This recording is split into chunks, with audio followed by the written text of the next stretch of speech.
Convidá-lo a abrir a sua Bíblia outra vez no livro do Gênesis, primeiro livro da Bíblia, capítulo 2. Nós vamos reler apenas 2 versículos, o versículo 15, aliás 3, do versículo 15 ao verso 17. Com esse texto nós introduzimos o tema que vamos estudar nesta noite. Diz assim a palavra de Deus: E tomou o Senhor Deus o homem e o pôs no jardim do Éden para o lavrar e o guardar. E ordenou o Senhor Deus ao homem, dizendo: De toda a árvore do jardim comerás livremente, mas da árvore da ciência do bem e do mal, dela não comerás, porque no dia em que dela comeres, certamente morrerás. Amém. Graças a Deus por sua palavra. Todos nós conhecemos essa história, queridos. Como Deus criou o homem, colocou o homem no jardim do Éden, cercou aquele homem de uma beleza extraordinária, né? Até hoje, quando nós temos um lugar bonito, nós chamamos esse lugar de paraíso. E colocou ali o homem, dando-lhe uma ocupação, dando-lhe o direito a provar de um número muito grande de árvores frutíferas boas que Deus havia colocado ali. Lhe deu uma companheira, uma ajudadora, lhe deu tudo o que ele precisava, mas também colocou ali entre as árvores daquele jardim a árvore da vida, que era muito provavelmente a fonte de imortalidade do homem, que estava no centro do jardim, e colocou também ali uma árvore, chamada de árvore do conhecimento ou da ciência do bem e do mal. E por meio desta árvore, Deus vai trazer o homem à prova. Deus vai colocar o homem à prova. E alguém pode perguntar, mas por que é que Deus colocou essa prova no jardim? Por que é que Deus colocou ali aquela árvore que terminou levando o homem à queda, ao pecado? Deus não sabia que isso aconteceria? Por que é que Deus colocou isso? Será que Deus queria que o homem realmente caísse? Deus colocou aquela árvore para fazer o homem tropeçar? Nós vamos ver nesta noite que Deus colocou aquela árvore ali para provar Adão, porque era necessário, era para benefício do próprio Adão. E nós vamos ver como essa história então ocorreu, e vamos ainda ver como as provações que Deus dá a mim e a você também são para nosso benefício, e que nós devemos e podemos fazer dessas provações não algo para tropeço, mas algo para crescimento e amadurecimento na nossa fé. Hoje, então, nós vamos falar com o tema a provação de Adão e as nossas provações. Vamos ver, então, o que temos para aprender nesta noite da palavra de Deus. Em primeiro lugar, nós já vimos aqui que Deus criou o homem, Deus formou o homem do pó da terra e o colocou no jardim. Então, o homem, ele foi criado como uma criatura de Deus, né? O homem não foi fruto de uma evolução, ele não foi a partir de uma ameba amadurecendo ou de uma matéria inorgânica foi formado. Não, ele foi criado pela mão de Deus. Deus formou o corpo do homem do pó da terra. Isso significa que o homem, o corpo humano, tem os mesmos elementos da terra. E por isso que há essa interação, né? A terra produz alguma coisa, a gente come e não tem nenhum problema com isso, porque a gente está, na realidade, trazendo uma reposição dos elementos que o organismo já tem em si mesmo. E assim Deus colocou o homem ali no jardim já como uma criatura perfeita, pronta. Porque Deus, naquele corpo, soprou o seu espírito, criou o espírito do homem, fez o homem uma alma vivente. O homem, portanto, se diferencia de todo o restante da criação por ter um espírito que poderia comunicar-se com Deus, algo que ele recebeu do próprio Deus. O homem, então, foi formado por um corpo, uma parte física e uma alma, ou um espírito, uma parte imaterial. Esse homem foi criado racional, é um ser inteligente, capaz de pensamento abstrato, capaz de conversar com Deus, de ter um entendimento de muitas coisas. Ele foi criado também por Deus como uma criatura boa. O homem foi criado bom, foi criado puro. O homem não foi criado como alguém que precisava ser aperfeiçoado.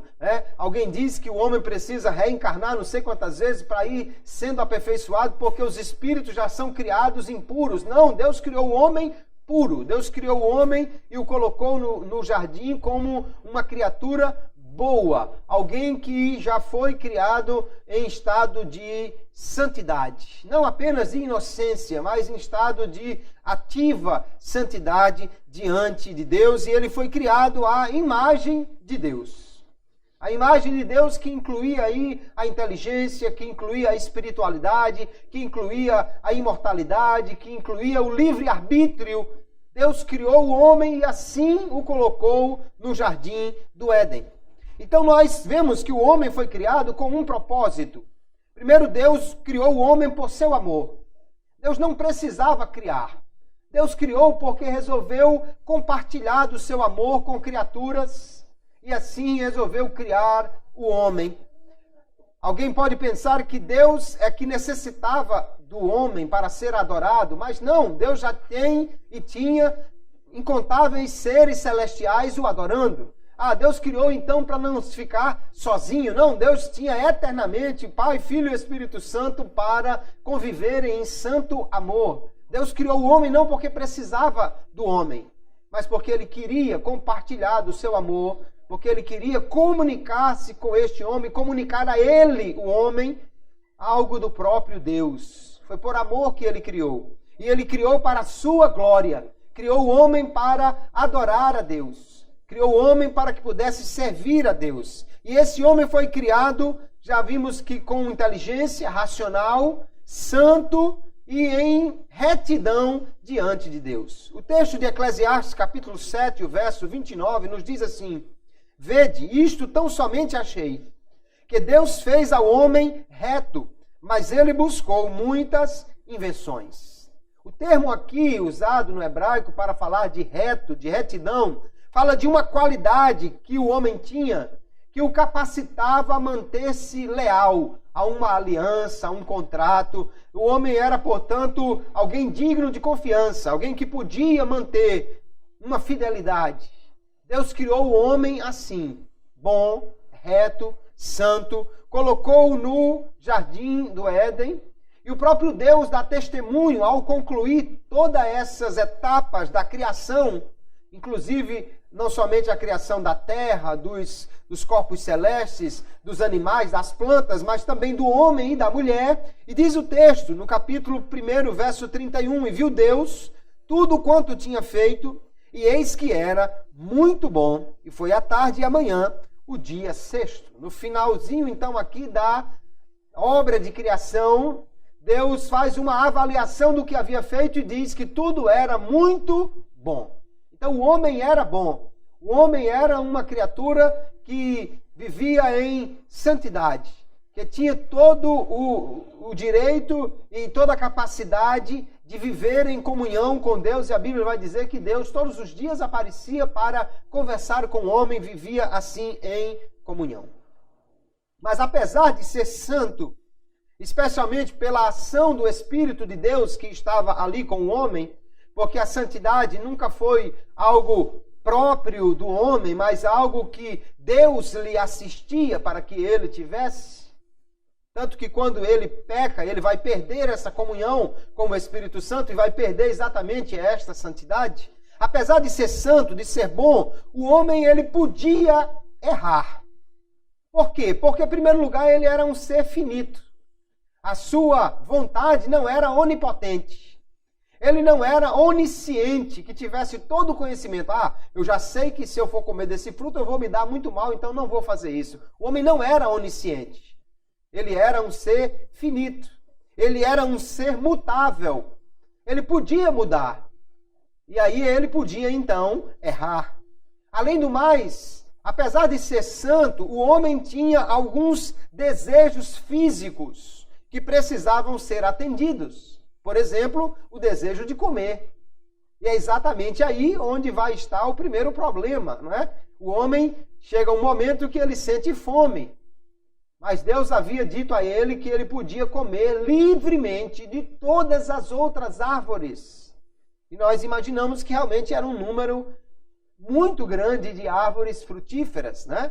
Você imagine, não havia devastação, não havia queimada, não havia nenhum tipo de exploração que tirasse nada da natureza. Então todas as frutas que nós consumimos, as frutas silvestres, todas as frutas estavam à disposição do homem, uma gama muito grande de sabores, de texturas, de cores, estava à disposição do homem. Deus disse, você pode comer livremente, mas o comer precisava ser atendido, e aí poderia ser uma porta, não é, para o homem fazer alguma coisa errada, ou querer satisfazer de forma errada aquele desejo. Então o homem foi colocado no jardim como um ser santo, porém um ser que poderia vir a pecar, dada a sua fragilidade. Deus então colocou o homem lá no jardim. Ele foi criado como um ser que podia escolher. Veja que claramente Deus diz que ele livremente podia comer de qualquer árvore. Então o homem foi criado como um agente moral livre, ou seja, alguém que podia escolher, tanto em obedecer quanto em desobedecer a Deus. Tanto é que ele recebeu um mandamento. Você não pode dar um mandamento a quem não tem poder de escolha. Imagine você sair de casa e você fechou todas as portas, botou uma grade, passou os cadeados, fechou tudo por fora, levou a chave, mas você diz, filhinho, não saia de casa. Esse mandamento não é verdadeiro, porque a menos que ele tenha um treinamento em abrir cadeado ou possua um pé de cabra de excelente qualidade, o menino não pode sair de casa. Né? Então você não pode dar um mandamento para quem não pode cumprir ou deixar de cumprir e achar que ele é livre. O homem recebeu o mandamento aqui porque ele tinha livre arbítrio. Ele podia obedecer, senão Deus não havia dado o mandamento a ele. Mas ele também podia desobedecer, o que ele de fato vai fazer. Nós já conhecemos a história. O homem foi colocado ali, queridos, como um ser que podia escolher. E para que ele pudesse glorificar a Deus, para que pudesse adorar a Deus e para pudesse servir a Deus genuinamente, ele tinha que fazer isso de forma livre.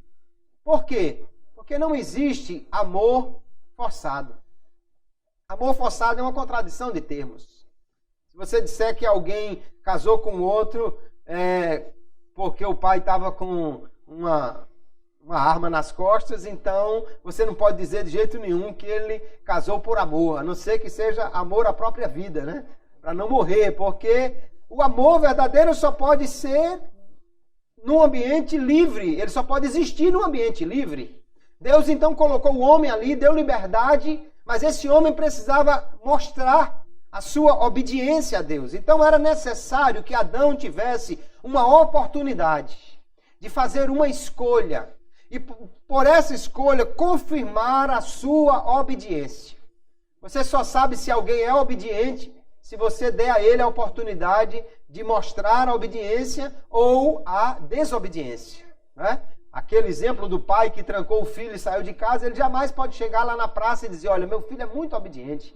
Eu saio de casa e digo a ele, não saia, meu filho. Ele nunca saiu. Lógico, o menino já quebrou 2 vezes uma faca tentando abrir a porta, mas não conseguiu. Então não pode dizer que ele é obediente. Você só pode dizer que ele é obediente se você fechou a porta, mas deixou a chave com ele e disse, meu filho, não saia de casa. E ele não saiu, então ele é obediente. O homem precisava, portanto, de uma prova para que ele pudesse adorar a Deus livremente, para que ele pudesse mostrar a sua obediência. Por isso, então, foi colocado ali uma árvore e Deus lhe deu uma proibição, uma restrição, para por ela provar a obediência do homem. Além do mais, nós vamos ver que o mandamento, a proibição de comer do fruto da árvore do conhecimento do bem e do mal, ela tinha outras funções muito interessantes. Em primeiro lugar, ao receber o mandamento, o homem entendia que ele estava debaixo de uma autoridade. O homem nunca foi um ser que não tivesse que dar satisfação a ninguém. Nunca foi autônomo, nunca teve as suas próprias leis. Ele sempre esteve debaixo de um Deus que o criou e a quem ele devia prestar contas. Então o mandamento, em primeiro lugar, lembrava que o homem tinha responsabilidade com o seu Criador. Além do mais, a árvore do conhecimento do bem e do mal mostrava ao homem, ou lembrava a ele, que ele precisa fazer escolhas certas. Deus sempre nos lembra que nós precisamos escolher, e escolher o certo. Porque Deus não nos criou como robôs, já programados para fazer tudo. Senão não fazia sentido na Bíblia ter tantas advertências. Deus criou o homem e lhe deu a capacidade de escolha. Mas aquela árvore estava ali para lembrar, escolha corretamente. Faça a escolha certa. Então ali havia uma árvore. E porque Deus colocou aquela árvore e deu o mandamento ao homem? Porque a provação, queridos, ela nos traz um aperfeiçoamento.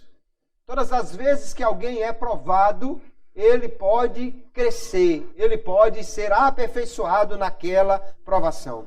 Quando Deus fez o homem, nós já vimos que Adão e Eva também eram seres santos, seres puros, seres bons. Mas Adão tinha uma natureza santa, porém ele não tinha ainda um caráter santo.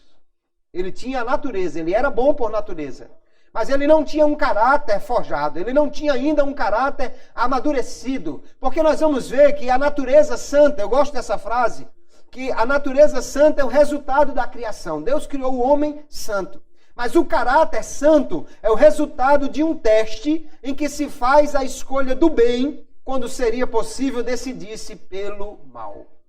O seu caráter e o de Adão, ele é aperfeiçoado todas as vezes que você escolhe fazer o certo em vez de fazer o errado. Cada vez que você deixa de colar na prova, cada vez que você deixa de aceitar um suborno, cada vez que você deixa de fazer algo errado porque não tem ninguém olhando ou alguma coisa assim, o seu caráter está sendo aperfeiçoado. E cada vez que você, porque ninguém está vendo, esconde uma coisa que não era sua, falsifica alguma coisa, então você está forjando um caráter ruim. O homem, então, era santo por natureza, mas por não ter sido ainda provado, ele não era um ser com um caráter santo. Nós vamos encontrar uma outra frase aqui que diz, é assim que a liberdade ganha caráter. O homem era livre, mas ele precisava formar o seu caráter. E ele diz, o caráter é o resultado da decisão pelo bom, verdadeiro, correto. Se não há oportunidade para decisão contrária, por mais destrutiva que seja, não pode haver estabelecimento de caráter. Então alguém diz, por que Deus colocou aquela árvore ali? Deus não sabia que o homem ia pecar. Deus não sabia que aquilo seria um tropeço. Deus não sabia que o homem iria se prejudicar ali. Sim, Deus sabia. Mas é que não há outra forma de você forjar o caráter de alguém senão dando-lhe a oportunidade de praticar o bem, quando ele tem também a opção de praticar o mal. De fazer o certo, quando ele tem também a opção de fazer o errado. Não há outra maneira. Deus poderia criar um homem com a natureza santa, e ele o fez. Mas para formar um caráter santo, o homem tinha que passar por experiências. Ninguém tem um caráter formado sem passar por provações, sem fazer escolhas certas. Então, a provação era necessária. A árvore era necessária. Agora, Deus colocou o homem ali e lhe deu toda a capacidade de fazer a escolha certa. Então, o homem podia ter vivido comendo de todas as árvores do jardim, sem nunca ter sequer encostado na árvore do conhecimento do bem e do mal. E cada vez que ele olhasse para a árvore e dissesse, essa não, e fosse comer de outra, o seu caráter estaria sendo forjado, aperfeiçoado, e ele se tornaria cada vez mais um ser santo, um ser puro, um ser que poderia chegar um momento de Deus resolver levá-lo para o céu, porque ele já estava com um caráter aperfeiçoado, sem precisar de passar pelo que ele passou. É lógico que nós não sabemos dizer como seria se o homem nunca tivesse comido, porque ele comeu. Mas o caráter do homem estaria sendo forjado ali através daquela provação. Então a provação, queridos, traz aperfeiçoamento. Quando Deus nos prova, ele tem um bom propósito. É para o nosso bem. Se nós passarmos na prova, nós estaremos crescendo através desta provação. E a provação aqui para Adão, o propósito dela era o homem poder mostrar a sua submissão a Deus, a sua obediência.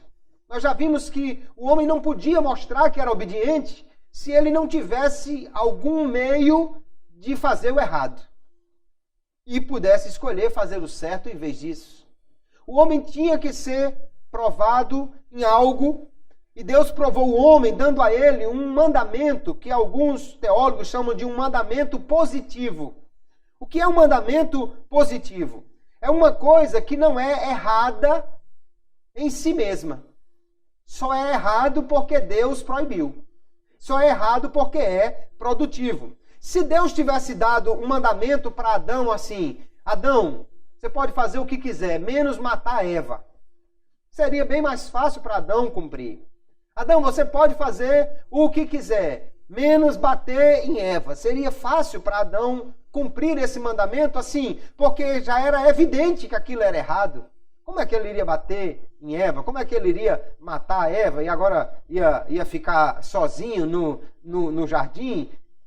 Deus, então, não deu ao homem um mandamento moral, um mandamento que fosse evidentemente errado. Deus deu ao homem algo que era comum, era simples, mas que se tornava proibido só porque Deus disse que não fizesse. Porque comer nunca foi pecado. Talvez comer demais já fosse alguma coisa complicada, né?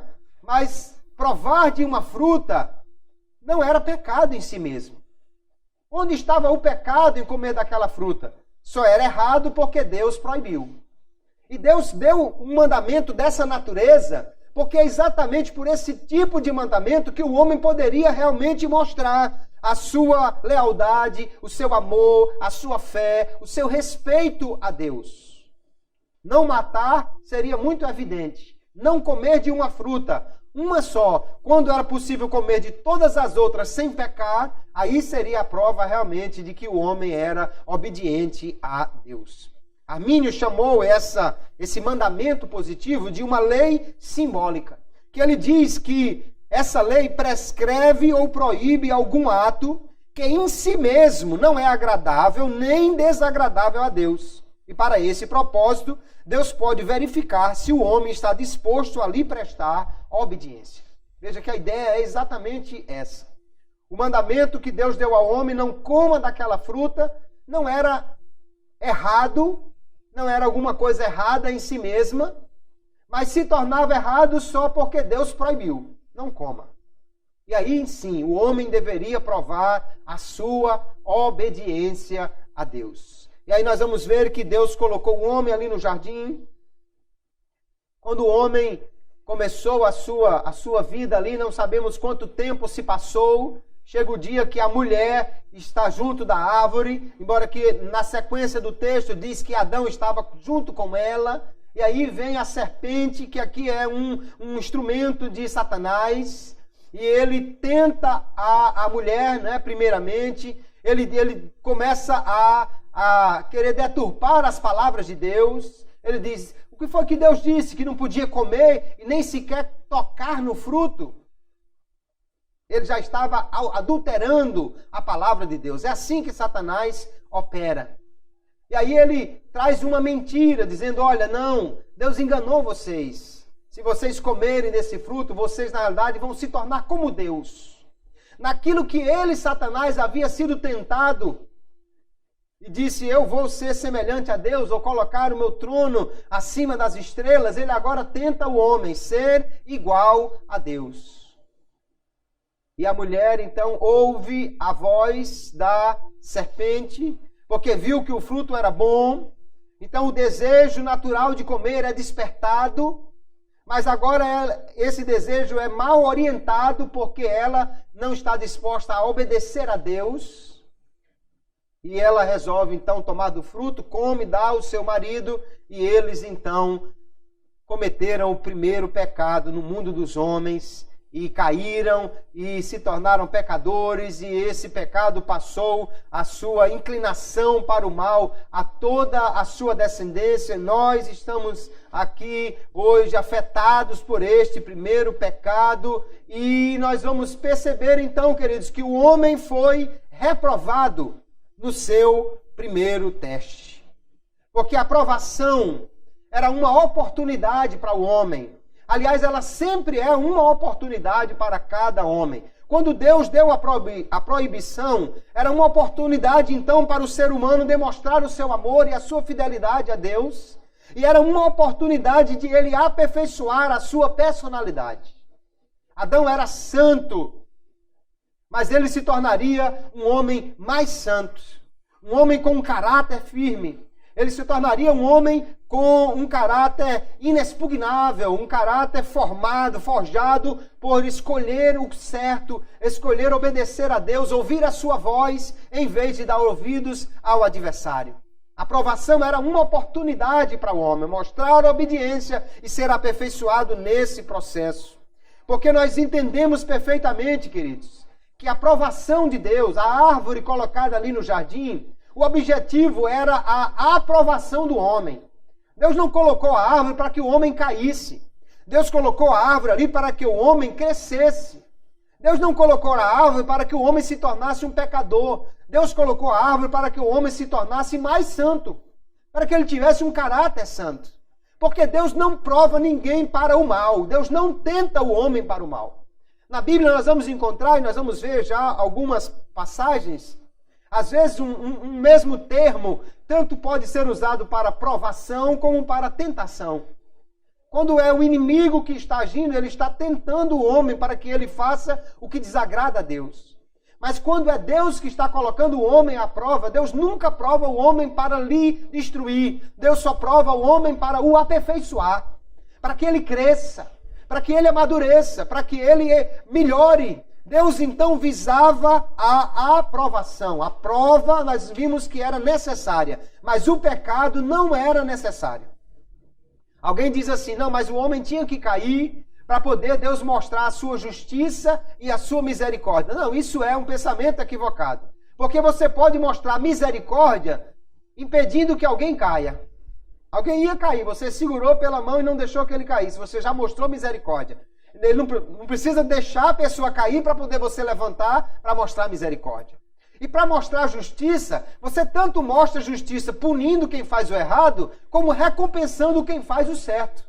Se o homem fizesse sempre o certo, Deus poderia recompensá-lo e mostrar a sua justiça. Então a justiça de Deus não precisava do pecado para ser mostrada, e nem a misericórdia de Deus precisava da queda. Deus poderia ter evitado a queda e já estaria mostrando a sua misericórdia.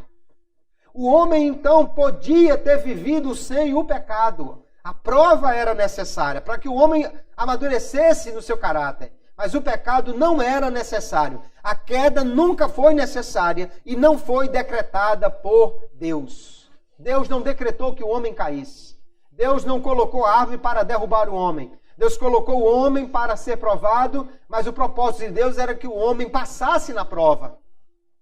Era que o homem fosse aprovado ali. O homem caiu não foi porque Deus decretou. O homem caiu por fazer mau uso da sua liberdade de escolha. Está claro na Bíblia, Deus disse, livremente coma de qualquer árvore, menos da árvore do conhecimento do bem e do mal. Então o homem era livre para escolher. Mas ele fez uma escolha ruim. E alguém pode dizer, Deus não podia ter evitado isso? É que se você cria alguém verdadeiramente livre para fazer o bem, ele também precisa ser livre para fazer o mal, senão ele não é livre.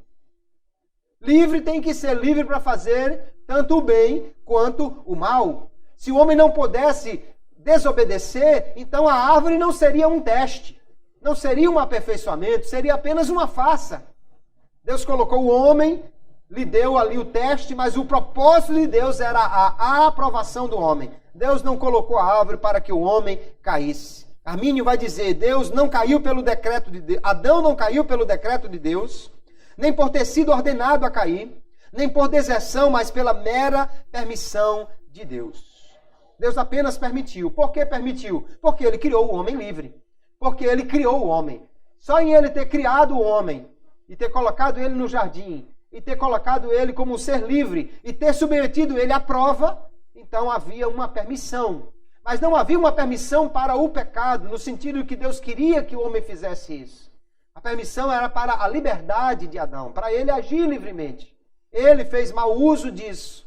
E então caiu e perdeu o seu lugar, a sua comunhão, a sua bênção. Nós também, queridos irmãos, precisamos prestar atenção nessa questão, na primeira prova que o homem foi submetido, porque nós também vamos ser provados ao longo da nossa vida, especialmente como crentes. Nós também vamos passar por provações. E as nossas provações, assim como a de Adão, também têm o propósito de nos aperfeiçoar. Nós vamos ver que a aprovação é necessária para confirmar a nossa fé. Para que você possa declarar uma fé autêntica, você precisa ter a prova, você precisa passar por uma prova de fé. Nós vamos encontrar Pedro dizendo na sua primeira epístola, capítulo 1, verso 6 em diante, na qual exultais, ainda que agora por um pouco de tempo, sendo necessário, estejais contristados por várias provações, para que a prova da vossa fé, mais preciosa do que o ouro que perece, embora provado pelo fogo, redunde para louvor, glória e honra na revelação de Jesus Cristo. Veja que Pedro está dizendo que assim como o ouro é provado no fogo, e por que alguém bota fogo no ouro? Porque quando o ouro ele é aquecido, as impurezas sobem. E alguém então tira as impurezas e o ouro fica 24 quilates. Fica um ouro puro. Não há outra forma de tirar as impurezas do ouro se não for aquecendo, se não for esquentando. Aí Pedro diz, a fé de vocês é mais preciosa do que o ouro. Então se o ouro passa por uma prova para ser limpo, a fé de vocês muito mais precisa ser provada. Ele diz que é necessário que as provações venham, para que a nossa fé ela seja demonstrada como uma fé verdadeira. E redunde em glória, em honra, em louvor na revelação de Jesus Cristo. Ou seja, quando Jesus vier buscar a sua igreja, ele quer encontrar um povo com uma fé genuína, uma fé provada e aprovada, ainda que seja necessário passar pelo fogo da provação. Para que nós possamos ter uma fé declaradamente autêntica, como a fé de Abraão. Olha, há um texto aqui muito interessante, você certamente já leu, mas não sei se você parou para prestar atenção. Gênesis capítulo 22, Deus havia dado, enfim, um filho a Abraão, filho da sua velhice, que nasceu já quando ele tinha 100 anos de idade, né? E depois que esse filho já havia crescido, alguns autores pensam que 17 anos, alguns falam até de 25 anos após o seu nascimento. Um belo dia, diz o texto, sucedeu depois dessas coisas que Deus provou a Abraão, dizendo-lhe, Abraão, e este respondeu, eis-me aqui, prosseguiu Deus, toma agora teu filho, o teu único filho Isaque, a quem amas, vai à terra de Moriá e oferece-o ali em holocausto sobre um dos montes que te hei de mostrar. Assim Deus mandou que Abraão levasse o seu filho para ser sacrificado. Era uma prova de fogo, irmão. Era uma prova de fogo. Você esperar 100 anos para nascer o menino. 25 anos depois da promessa. E agora que o menino está crescido, e se você já tinha dificuldade para ter um filho aos 99 anos de idade, você imagine agora aos 120 como era mais difícil ter um filho. E Deus pede simplesmente que você vá e ofereça o seu filho. Mas diz o texto aqui que depois que Abraão levou Isaque e colocou sobre o altar e levantou aquela faca, aquele cutelo para matar Isaque a fim de oferecê-lo em sacrifício. Diz o texto no versículo 12. Então disse o anjo: não estendas a mão sobre o mancebo e não lhes faça nada, porquanto agora sei que temes a Deus, visto que não me negaste teu filho, o teu único filho. É um anjo aqui, mas é o anjo do Senhor. Ele fala como sendo o próprio Deus: não me negaste o teu filho. Aí ele diz assim: agora eu sei. E você pergunta: mas Deus não é onisciente? E ele só veio descobrir que Abraão era fiel depois que ele levantou a faca para matar o filho? Não, aqui não está dizendo que Deus não sabia. O que o texto está querendo dizer é: você agora realmente provou. Você agora realmente deixou todo mundo saber que a sua fé era autêntica. Você agora declarou para todo mundo que a sua fé é verdadeira, quando você estava disposto a sacrificar o seu único filho, o seu amado filho, filho da sua velhice, para obedecer a Deus. Essa é uma prova de fogo realmente. Mas Pedro está dizendo que é necessário que nós passemos por provações para que a nossa fé seja verdadeira. Deus vai usar, portanto, a provação para melhorar o crente, para aperfeiçoá-lo, para santificá-lo, para corrigi-lo. Veja o escritor aos Hebreus, no capítulo 12, ele vai dizer assim: mas este Deus, ele estava dizendo que os nossos pais nos castigavam, e ele diz: mas este Deus para nosso proveito, para sermos participantes da sua santidade. E na verdade toda correção ao presente não parece ser de gozo, senão de tristeza, mas depois produz um fruto pacífico de justiça nos exercitados por ela. Ele está dizendo que Deus nos prova, Deus nos coloca em situações difíceis, Deus nos corrige para que nós possamos ser participantes da sua santidade. Ninguém será santo sem ser provado. Ninguém terá um caráter santo se não tiver a oportunidade de fazer o que agrada a Deus ou o que desagrada. Santidade não é algo simplesmente que você recebe. Nós recebemos sim um primeiro momento de santidade porque somos separados por Deus para sermos dele. Mas santificação como purificação, isso requer uma vida de experiências, requer a aplicação da palavra, requer a ação do Espírito e requer que nós passemos por situações onde a nossa fé precisa ser demonstrada. Ele vai dizer, queridos, que a prova que Deus nos traz, a correção que Deus nos traz, ela vai produzir um fruto pacífico de justiça. Alguém já disse que você, para poder se tornar um grande atleta, você tem que passar por momentos de dor. Ninguém se tornará um grande atleta sem enfrentar dores. A dor do treinamento, a dor de levantar um peso, a dor de se esforçar. É isso que forja um atleta. Alguém que quando começa a fazer um exercício, não, está cansando, tá bom, parei. Nunca vai ser um atleta de ponta. Alguém que começa a fazer alguma coisa e quando começa a incomodar um pouquinho, não, parou, que já está doendo um pouquinho, nunca vai ser um atleta de ponta. Um crente também, para ser um crente realmente pronto para ser usado por Deus, um crente aperfeiçoado na fé, um crente com uma fé verdadeira e genuína, ele precisa passar por momentos de provação. A provação é que transforma o crente de um crente iniciante na fé em um crente amadurecido, um crente que tem uma fé verdadeira, genuína.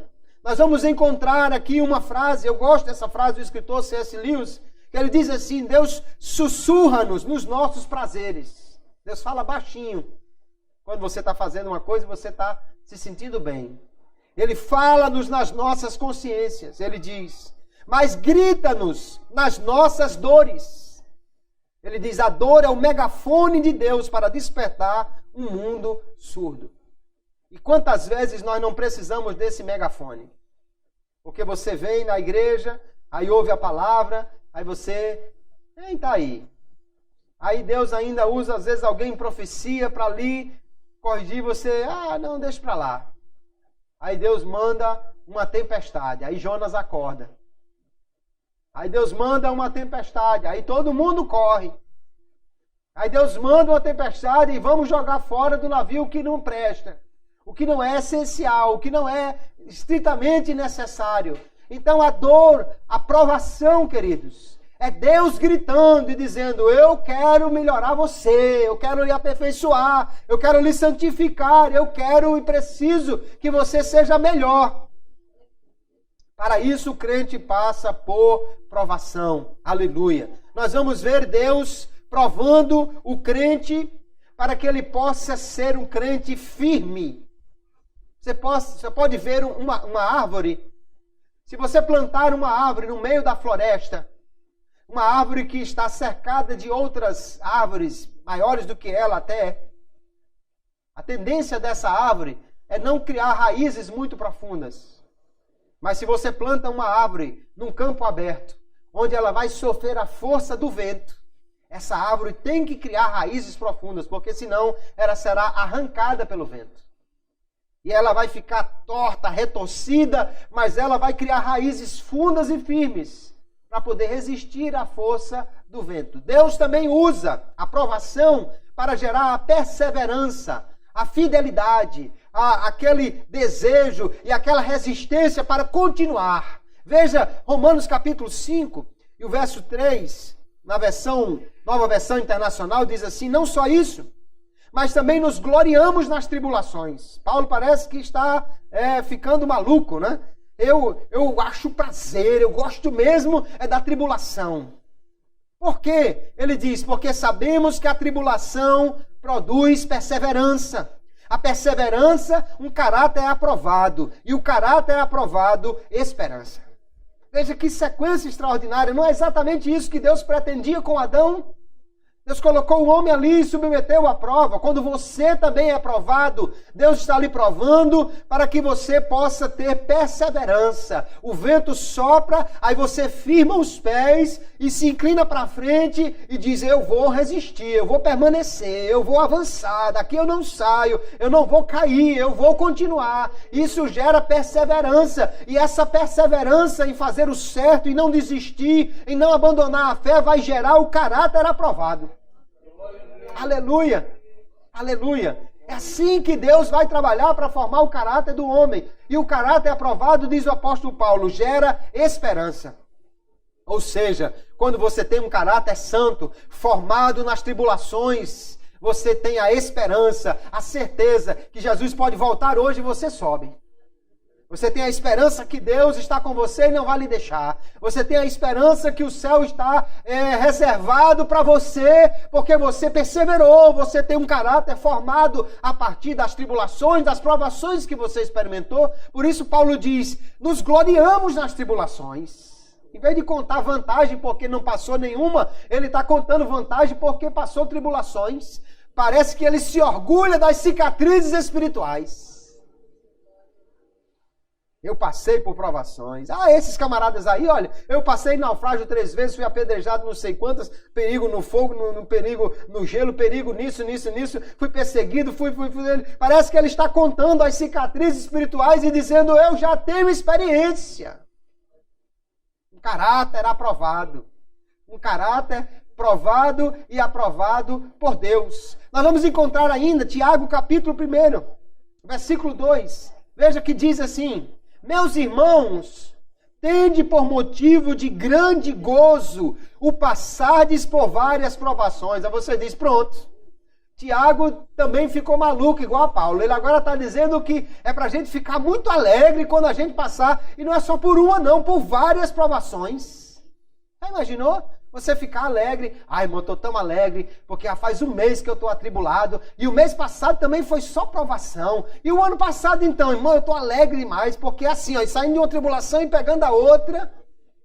Meu Deus, parece que Tiago está ficando maluco, realmente não, mas ele diz que nós temos que ter grande alegria em passar em provações. Por quê? Porque ele diz que a aprovação da vossa fé, quando a fé é aprovada e aprovada, produz a perseverança. E a perseverança que tem a sua obra perfeita, para que sejais perfeitos e completos, não faltando em coisa alguma.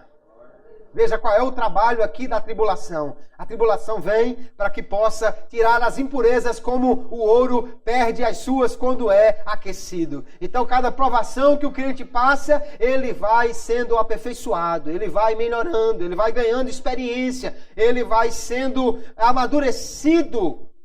Por isso Tiago diz: dê glória a Jesus pelas provações. Fique muito contente quando você passar por várias delas. Porque a provação, quando gera a aprovação, ela vai lhe trazer um excelente fruto, um excelente resultado. A perseverança na fé, então, irmãos, é uma qualidade que o crente desenvolve. E desenvolve através da provação, da tribulação, para que ele possa crescer e amadurecer. Se não passarmos por provações, não poderemos ser também aprovados. O aluno passa o ano todo estudando, mas ele só vai ser aprovado se ele passar na prova.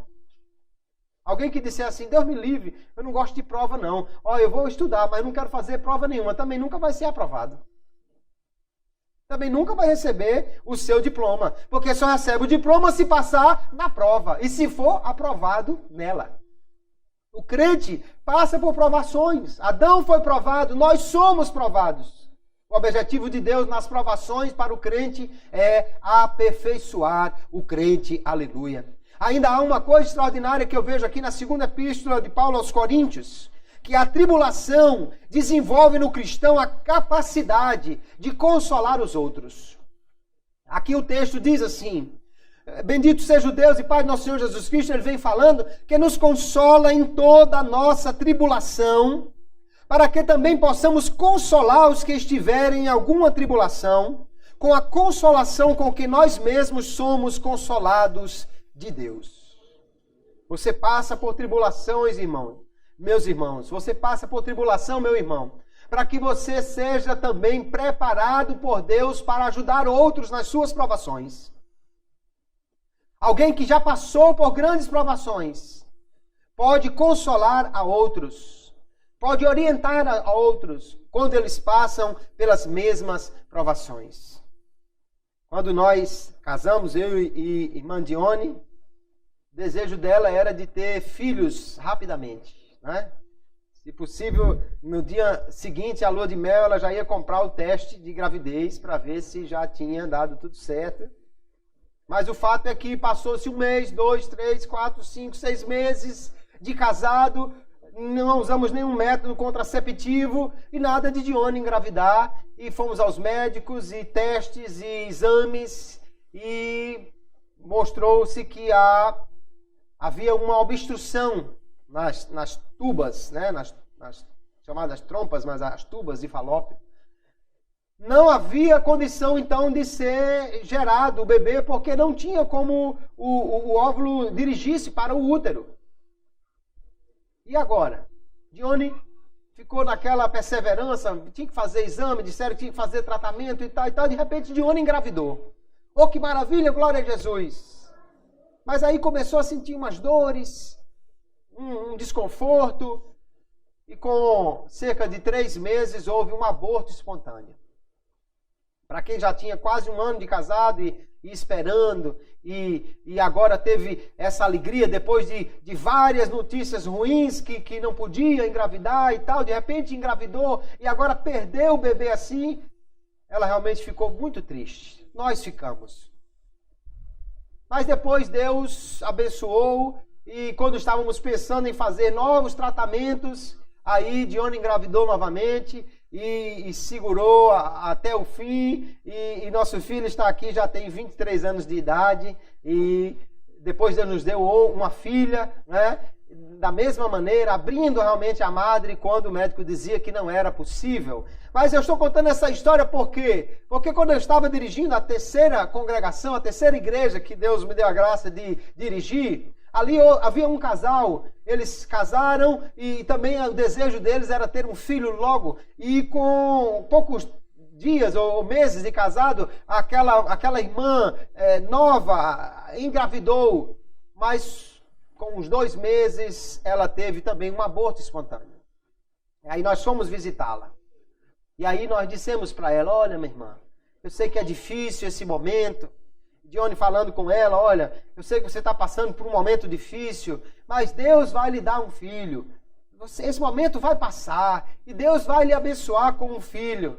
E ela disse, é muito fácil para a senhora dizer isso. Não sabia a história, né? É muito fácil para a senhora dizer isso. E ela disse, não é fácil não. Deixa eu lhe contar a minha história. Aí contou como havia passado por todo esse problema, como Deus havia lhe consolado quando perdeu o que seria o primeiro filho, e como Deus abriu a madre e hoje estava com filhos. Já tínhamos os dois, já eram adolescentes nessa época, e aquela irmã então pôde ser consolada, porque Dione pôde consolá-la com a mesma consolação com que ela foi consolada por Deus. Você entende? Você passa por dificuldades, por provações, por tribulações, é Deus lhe capacitando para ser um crente que consola os outros. Aleluia! É Deus lhe capacitando para ser um crente que tem história, que tem experiência para contar aos outros, para que eles sejam também consolados. Você às vezes diz assim, eu vou lá na casa da irmã fulana, porque ela tem experiência com Deus. Eu vou na casa da irmã fulana, porque ela vai orar por mim, e ela vai me aconselhar, porque ela é uma mulher experiente. Pois é, mas vá e peça para ver as cicatrizes espirituais que ela tem na alma. Ela é experiente, ela sabe aconselhar, ela tem uma palavra de Deus para você, sabe por quê? Porque ela foi provada e foi testada e foi burilada e foi trabalhada por Deus para ser quem ela é, um instrumento de Deus. Não pode ser alguém usado por Deus de forma extraordinária, sem antes ter sido testado, aprovado e ter sido capacitado através das tribulações. Deus então nos traz provações, irmãos, para nos capacitar, para nos aperfeiçoar. A provação, entanto, nos levará a uma grande glória nos céus.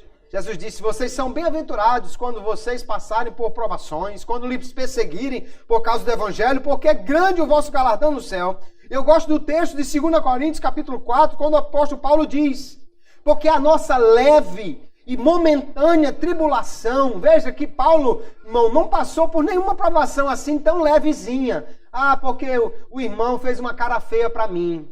Até hoje, o máximo de perseguição que eu tive foi o irmão que mandou uma mensagem desaforada no WhatsApp para mim. Não foi isso que o apóstolo Paulo passou, não.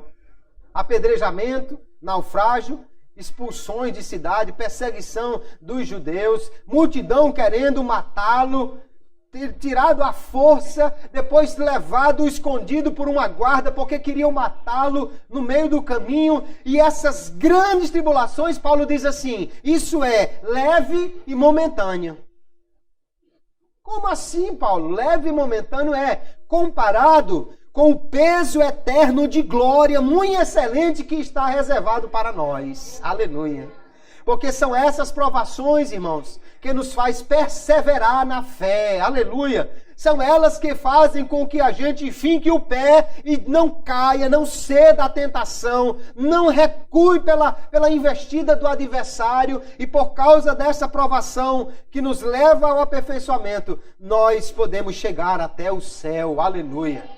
Podemos chegar até o céu porque fomos submetidos a uma força contrária, mas resistimos e fomos aprovados. Glória a Jesus. Deus nos prova, mas o desejo de Deus, o propósito de Deus na provação é nos aprovar. Deus não prova ninguém para lhe derrubar. O diabo é que tenta alguém com interesse que ele caia. Deus não. Deus não provou Adão para ele cair e nem prova crente nenhum. 1 Coríntios capítulo 10, diz o texto do apóstolo Paulo, não veio sobre vós tentação senão humana, ou seja, que um homem pode suportar. Mas fiel é Deus, que vos não deixará tentar acima do que podeis. Antes, com a tentação, dará também o escape para que a possais suportar. Olha que Deus tremendo esse que nós servimos, irmãos. Ele lhe prova, mas não prova além das forças. Ele lhe prova, mas só até o limite que você aguenta. Deus não prova, eu vou ver agora se ele aguenta ou não, vou até onde der, se torar, torou. Não, Deus não faz isso. irmãos. Deus lhe prova para que você seja aprovado. Ele estabelece um limite para a prova. E junto com a prova, ele já lhe dá o escape para que você possa suportar a provação. Então não venha me dizer essa conversa, irmão, eu caí porque realmente a provação foi muito forte. Porque ninguém aguentava aquela provação, não, irmãos. Você aguentava, outro talvez não aguentasse, mas você aguentava. Porque Deus não nos prova além do que nós podemos suportar, é o que diz a sua palavra. Eu duvido que outro crente dessa igreja suportasse, outro talvez não suportasse, mas você suportaria. Se tivesse perseverado em fazer o que agradava a Deus. Por quê? Porque cada prova é sob medida. Deus só prova até onde você pode ir. Então a provação do irmão talvez seja menor do que a sua. Por que é que eu sou mais provado que todo mundo? Porque você é mais resistente. Ou mais teimoso, não sei. Mas você é provado só até onde você pode ir. A aprovação só vem quando nós resistimos até o final do teste. Aí somos aprovados. O Deus que nos prova é um Pai amoroso. Ele não é um carrasco. Ele não é um juiz impessoal. É assim, quer ser crente mesmo, então vou botar agora para arrebentar. Eu quero ver se esse crente suporta mesmo. Não, Deus é um Pai amoroso. Ele está testando seus filhos para aperfeiçoá-los. Como um pai que está acompanhando um filho que é atleta e ele sabe até onde ele pode suportar. Vá, filho, mais um pouco, vá, se esforce um pouquinho mais. Eu sei que você pode, eu sei que você consegue. Deus prova-nos assim, irmãos. Mas Ele quer o nosso aperfeiçoamento e não a nossa derrota. Texto de Jeremias, capítulo 29, Deus revela como Ele é um Deus que tem bons propósitos para os homens. E Ele diz, pois eu bem sei os planos que eu estou projetando para vós, diz o Senhor. Planos de paz e não de mal, para vos dar um futuro e uma esperança. Deus não planeja derrubar ninguém. Deus não decreta o mal ou a queda para ninguém. O propósito de Deus para o homem é que ele seja aperfeiçoado, é que ele seja melhorado. Nós vamos encontrar ainda aqui Tiago capítulo 5, verso 11, ele diz, eis que chamamos bem-aventurados os que suportam aflições. Esse Tiago realmente não bate bem da bola não, né? Ele primeiro disse que era para a gente ficar muito alegre quando passasse por tribulações. Agora ele diz que os que são muito provados, nós chamamos de bem-aventurados. Está vendo aquele irmão todo marcado ali? Isso aqui é um irmão abençoado, né?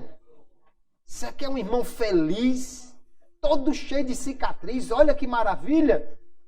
Aí ele diz, ouvistes da paciência ou da perseverança de Jó, e vistes o fim que o Senhor lhe deu. Porque o Senhor é cheio de misericórdia e compaixão. Aleluia. Jó aqui é lembrado por sua perseverança. É engraçado que Jó era muito rico.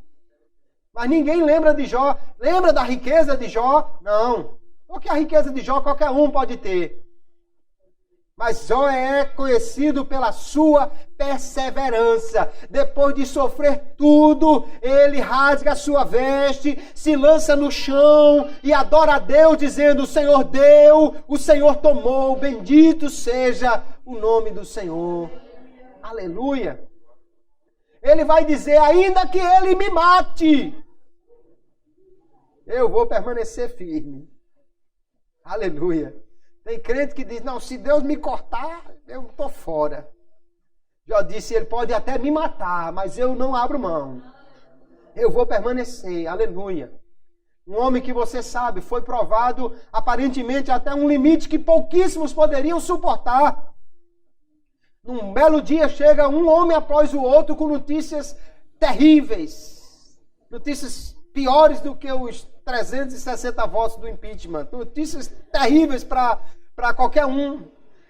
Sabe as ovelhas? Levaram tudo. Sabe os seus filhos? Morreram todos. Sabe os camelos? Também desapareceram. Sabe? Não tem mais nada. De tudo só sobraram 4 homens sobreviventes e agora desempregados que não tinham mais onde trabalhar. Tudo que sobrou foi isso. E depois vem a provação na forma de doença, mas Jó perseverou. E Jó perseverou, e você pode dizer assim, mas Deus também, né? Pelo amor de Deus, Deus queria matar Jó, né? Deus não gostava de Jó, não. Deus não estava olhando para o início. Deus estava olhando para o final. E Tiago também, ele diz, você viu o fim que o Senhor lhe deu?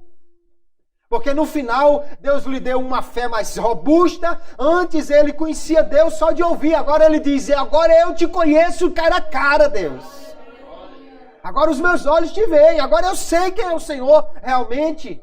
E aleluia, se antes Jó era aquele atleta de Deus em quem Deus apostou. Vamos lá, Satanás, eu aposto no meu servo. Agora então, depois de ganhar, ele era o herói de Deus. Ele era o campeão de Deus. Aleluia. Deus usou Jó para vencer o diabo. E para mostrar uma resistência que o diabo achava que não podia existir no homem. Ele só lhe adora porque o Senhor botou uma cerca ao redor dele. Tire para ver. Deus tirou. E Jó perseverou. E Deus lhe deu em dobro tudo o que ele tinha. Se ele já era o homem mais rico do Oriente, agora então, hein? Deus lhe deu em dobro até os filhos que ele tinha. Porque Deus é cheio de misericórdia e compaixão. Quando você passa por uma provação, meu irmão, não é um carrasco que está segurando na ponta do chicote. É um pai amoroso que está lhe testando para que você possa crescer na fé. Aleluia! Para que você possa ser aprovado. E os que forem aprovados receberão a recompensa. Aí Tiago vai dizer de novo, bem-aventurado o varão que sofre a tentação. Porque quando for aprovado, receberá a coroa da vida, a qual o Senhor tem prometido aos que o amam. Glória a Jesus. Deus, então, Ele nos prova, mas Ele quer que a aprovação se torne em bênção. É no vale da aflição que nós aprendemos mais sobre orar, sobre clamar a Deus. O crente, às vezes, não sabe nem orar direito, mas quando Deus coloca ele na prova, aí ele aprende a orar, aprende o horário do matutino, aprende o dia do círculo de oração, aprende a casa da irmã que gosta de orar. Ele aprende. Por causa da provação, as tribulações produzem em nós mais quebrantamento de coração e humildade que agradam a Deus. Eu conheci um crente que ele se achava assim, o rei da cocada preta. Camarada mais crente do mundo. Até que a sua filha passou por um câncer. E um dia ele me encontrou e disse assim, Deus me quebrou. Eu era muito orgulhoso. Mas Deus me quebrou. Aleluia. E ele agora estava declarando a sua humildade, o seu quebrantamento. Por quê? Por causa da provação que ele passou, que ele enfrentou. Os espinhos da nossa carne produzem uma fortaleza de graça, que nos protegem de sermos dominados pelo orgulho. Você não acha interessante que Paulo foi no céu e ele voltou de lá e Deus deu um espinho na carne dele? Não era para dar um prêmio porque ele foi para o céu? É porque Deus queria que ele voltasse para o céu. E para que ele não se orgulhasse, Deus colocou ali um freio para o orgulho. Não sei qual é o seu, mas você é bem-aventurado se Deus lhe der esse freio. Talvez seja seu vizinho, seu chefe, talvez seja seu colega de trabalho, sua sogra. É um excelente espinho, né? Não sei qual é o seu, mas eu sei que Deus, se Ele lhe der esse espinho da aprovação, é para você ser bem-aventurado, meu irmão. Porque Deus está ali concedendo, aleluia, uma arma para combater o pior de todos os pecados, o que gera todos os outros, o orgulho no coração do homem. Nós cantamos um hino e a Frida Wingren foi muito feliz quando escreveu este hino. Ela diz que os mais belos hinos e poesias foram escritos em tribulação. E do céu as lindas melodias se ouviram na escuridão. Aleluia. Por quê? Porque ela sabe que é o crente provado, que é o crente que enfrenta a tribulação, ele vai ter o que contar depois, aleluia. E aí ele faz um hino, ele faz uma poesia, e é tudo lindo. Mas o momento em que aquilo foi gerado, muitas vezes, irmãos, é um momento de dor, um momento de aflição, mas é assim que Deus nos aperfeiçoa na fé, e assim nós alcançamos a maturidade espiritual. Que Deus nos ajude que nós possamos ser aprovados nas provações. Como é que nós podemos ser aprovados? Primeira coisa, confie na palavra de Deus acima de qualquer outra opinião. O problema de Adão e Eva é que eles confiaram na palavra da serpente ou do diabo em vez de confiar na palavra de Deus. Se Deus disser que é assim, tudo pode parecer contrário, mas confie na palavra de Deus, porque ela nunca vai falhar. A fé é mais segura do que os nossos sentidos. Ah, mas o vento é forte. A tempestade é muito grande. Eu não vou aguentar. Mas se você tiver fé, aleluia, você pode andar por cima das águas. Nós precisamos ter uma fé que vá além das circunstâncias. Você não está vendo nada, você está sentindo uma coisa contrária, você está tocando e vendo que tudo está ao avesso, mas além do que os seus sentidos trazem para você, você pode crer. Porque a fé vê o invisível, aleluia. Mas tem certeza que Deus é maravilhoso. Deus, Ele faz com que nós passemos por provações e nós devemos nos submeter a Ele, confiando que o seu plano para nós é maravilhoso. Embora algumas dificuldades nele nós não conseguimos entender. Deus coloca José como escravo, ele vai para a casa de Potifar, ali ele é perseguido, traído pela mulher, jogado na prisão, interpreta os sonhos, mas é esquecido. E ele podia estar ali dizendo, mas olha só, rapaz, eu estou aqui esquecido de Deus. Deus falou aquela história de sonho, mas era tudo conversa. Não. É que o plano de Deus era daquela forma. E José pôde sair da prisão para se tornar governador do Egito.